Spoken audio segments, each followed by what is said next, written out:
Good afternoon, and welcome to Jeff and the Rabbi. As we move further into the 2020 presidential campaign, we realize more than ever before how much hate plays a major role in our society. The entire platform of one political party is based on the absolute hatred of the current president, and some would say it's justified. Now, you would think that it would be tough for good people to justify hatred, but what if they consider themselves good because their hate is their legitimate response to fight evil? Does that make their hate really righteous? Now, if they can convince voters that labeling a president and his supporters malevolent, racist, homophobes, and xenophobes, is that enough reason to hate and maybe even harm these people? Many in our society would say yes. It is legitimate to destroy evil. Nobody would fault someone who takes it upon themselves to eradicate wickedness. I guess the real problem is who gets to decide who is evil and who is good. It would seem that if you get that one answer wrong, your magnanimous hatred is really wickedness.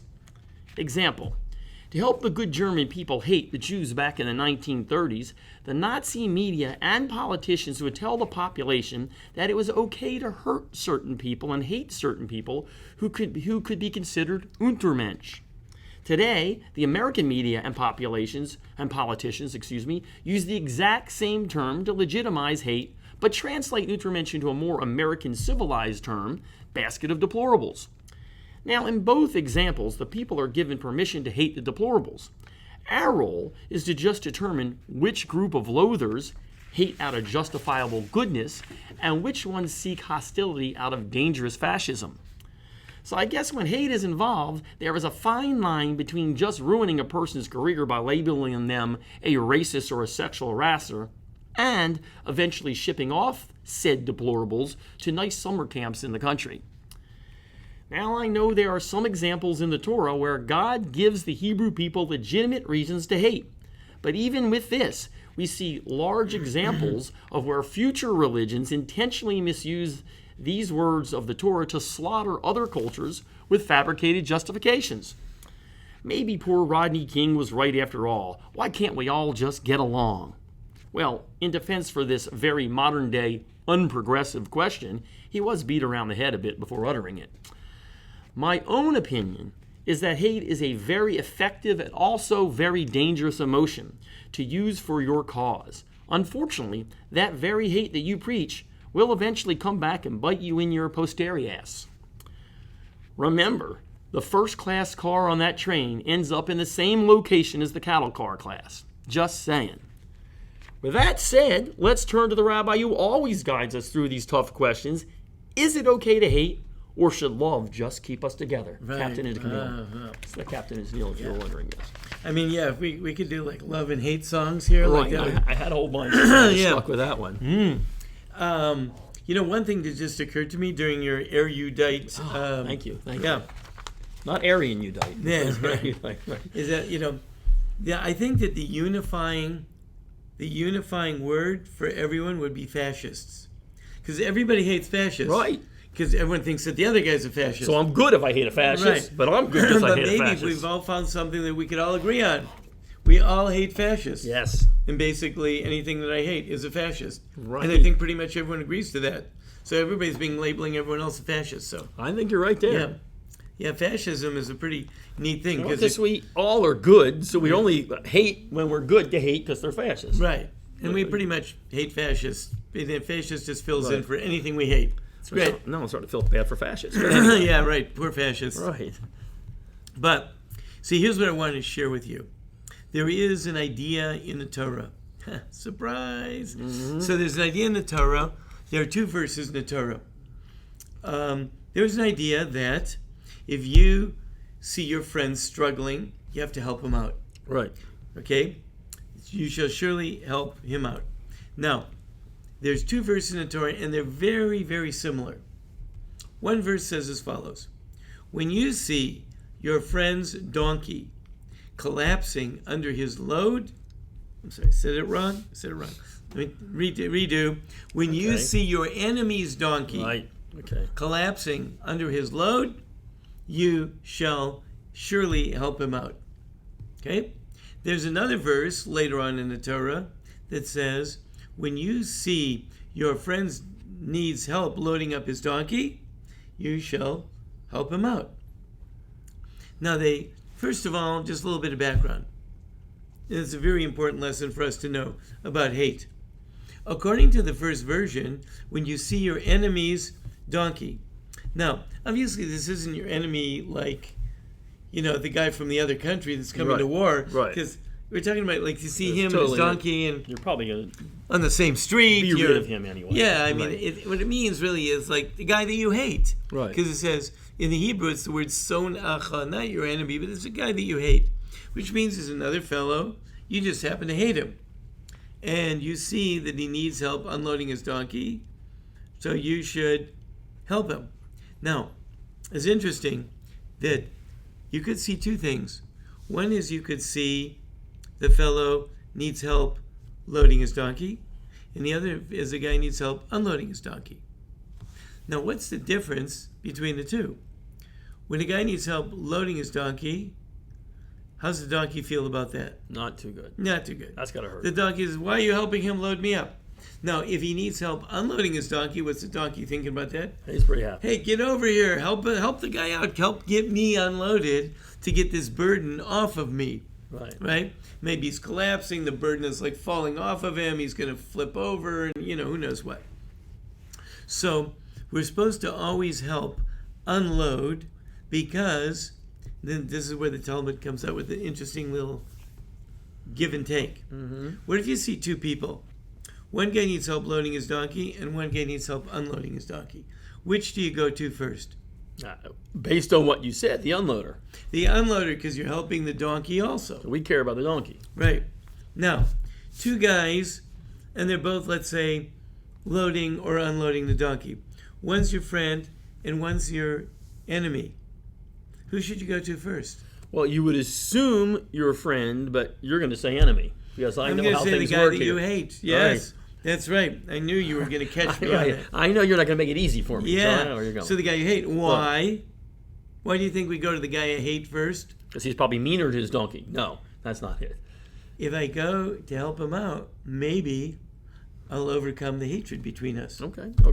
So the Torah wants you to reach out to people that you hate. Okay. And maybe turn them into non-haters.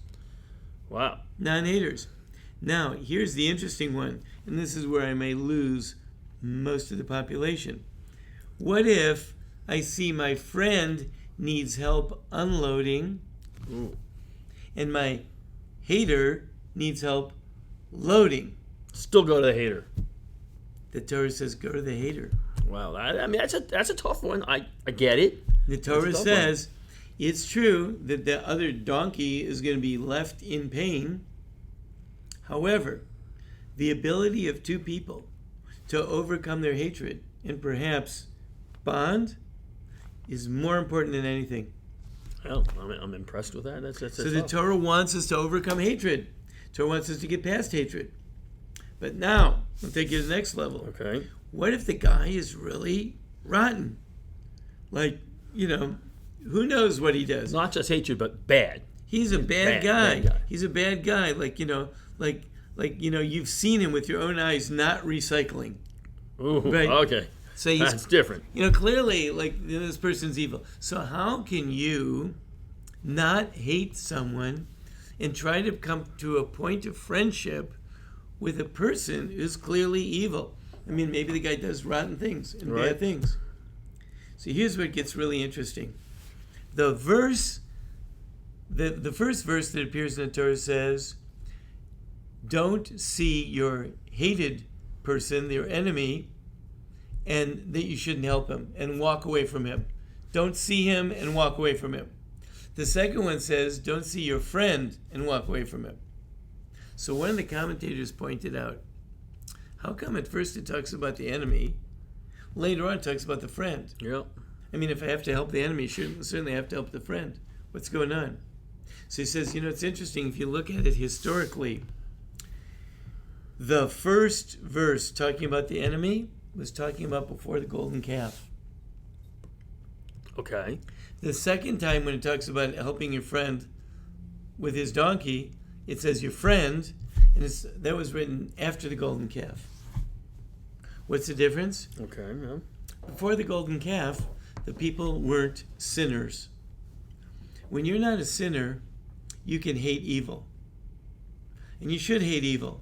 Because evil is evil if you don't do any of it. Ah. But if you do some evil sometime yourself too, then maybe you don't have the right to hate his evil. Because maybe before you go off on hating on his evil, maybe you should clean up your own evil. To check your own house first to see. Right. And I think this is where we have a real big problem. Because, there are so many people that hate what he's doing to this country, and I hate this, and I hate that, and I hate these evil people, and I hate these people are, taking advantage of this, and this one's taking advantage of that, and everyone's being evil and all that. Do the haters, and this is, I'm a very, it's equal opportunity hate. Oh, yeah. Hate is like really to be found in all camps, on all sides of the divide. Right. At least from my perspective, I've seen some pretty decent hate going on in all directions. Right. Right. And I've also seen, Hitler's concentration camp was actually no better than Stalin's gulag. No. People didn't come back from either of them. Nope. Right? So hate pretty much runs in all directions, in all parties, in all orientations. The food was better in Stalin's. It's just more frozen. Yeah, right. You just couldn't throw it out. Right. Right. So when you have that hate, the question is, do you have the right to hate? Because are you in a place where you are so clean of your hatred? And as a matter of fact, many times when you see people hating, they're not hating the evil of the other person, but they're hating very much what it means to me, how it's going to impact me. I'm with you there, yeah. Like for example, let's say I hate someone who is trying to sneak into this country and come in here, make money, whatever it is, and he's not going through the border and all that. I hate him. Well, why do I hate him? I mean, I don't know the guy. Why do I hate him? So the only reason I can possibly hate him is he's going to take away my job, or he's going to take away some of my resources. So it's about because, me. Yeah. I mean, the truth is, he's going to end up in the hospital. I'm going to have to pay for it. Or he's going to lower my wages because, he's going to compete for my job, or something like that. But the bottom line, it's really about me. Right. Right? So now, I can understand why I don't want the guy to come in the country, but do I hate him? What's the hate all about? Yeah, that's not legitimate. Right. What is the hate all about? Or let's say I see there's a bunch of guys. Now, if he is trying to kill me, yeah, I hate people that hate me, that try to kill me. That's pretty much. I'm with you on that one. Which, by the way, also I love people that love me. I have this thing. I just love people who love me. Pretty good. Yeah. Very hard to hate a person that loves you. When people love me, I love them to pieces. Something's got to be smart about them. They got to be some pretty intelligent people. Good guy there. You know who to love, right? Exactly. Anyone that loves me, I love. Right. But when I hate people, unless the guy is literally trying to harm me, many times I hate because I feel that this somehow affects me, impacts me, will change my lifestyle, would change the way I feel about myself. It might even change my self-definition. Let's say maybe I feel a certain sense of superiority, and these people are trying to make me not feel so superior. Mm-hmm. Well, then again, it comes back to the me. So the bottom line is that hate is really something that you have to earn the right to do. And the way you earn the right to hate is you have to have a pretty clean record on your own. Right. You got to be really squeaky clean. And then you have to only hate people that are truly against goodness or against godliness. So if someone is truly against good, then perhaps you can hate them. if you're clean, and they are against good, Well, then you can hate them. I think the only problem is you've almost described the brilliance of modern day society, of a progressive type society, is I'm going to clean your record. I'm going to make you clean. You are good because you hate these people. So we kind of take it backwards. Because this guy over here is clearly a racist. And I don't know if he's a racist. He might be a racist. I have no idea. But if you go on your Facebook feed and call him a racist or hit like where somebody else calls him a racist, then you are good because you're calling him a racist. You didn't do anything. You didn't leave your house. You didn't do a good deed. You didn't give charity. You didn't do anything. But you're now good because you hate him. It's a pretty easy thing. So I think society listens to you. At some point they said, okay, Rabbi Friedman told me all we got to do is clean these people up, and they're doing it with the same thing. I hate you, so I'm good. Right. Therefore, I am good. Well, this brings us back to in the summertime, where perhaps we talked about Kamsa Bar Kamsa, the man that hated the other guy because his friend hated him. In other words, my friends hate him, I must hate him because, rather than find out who he is or what he is, but I hate the people because these are my people, therefore I hate my people. Which brings us really into a lot of the political world that we're in, because since I hate someone, I can't work with him on anything. So, even when we find a cross connection between people, well, I can't really work with the guy because I hate him because he does X, Y, and Z, and I don't want him to get a victory. So therefore, I deny myself a victory, which is where there's a lot of political. That doesn't work real well. No. This is why our political system is really all tangled up because they can't really give the other guy a victory because I need him to lose because I hate him. So the problem really is, and where all this boils down to is that hate as an emotion has a place. When someone is really evil, it is important to hate them, and it is important to go out and absolutely wipe them out. Like Pinkish. That's right. That's right. Listen, many people hated the Nazis, and they went out to wipe them out. And I'm all for that because they're pretty hateful people. They're hated people. They're hateful people, and they need to be hated and to be wiped out. However, when people are not clearly evil, or even if they might be evil, but I'm not so clean myself, that's when it starts to get dicey. That's when it really starts to get kind of tricky.